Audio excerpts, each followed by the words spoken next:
شما هم بازیایی مثل این بازی خسته شد، یعنی این بازی خسته شد به دنبال یه بازی خیلی خیلی خیلی هیجانی هستین، میخواین این بازی بکنیم، پس برین سراغ این ویدیو. let's go.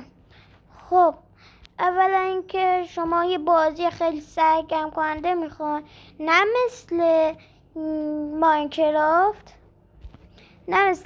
که انقدر باش بازی کردین خسته شدین، نه مثل کالاف که خودم هم ندارم.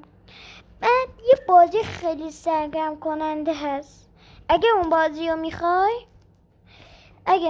رو میخوای باید ویدیو به 10 تا لایک حداقل برسه. 10 تا لایک رو پس بزن بهت بگم اون اسم بازی رو. اگه دوست داری یه بازی خیلی خیلی خفن و هیجانی بکنی، پس باید اول 10 تا لایک بگیر تا اسم بازی رو بهتون توی ویدیوی بعدی بگم. بای بای.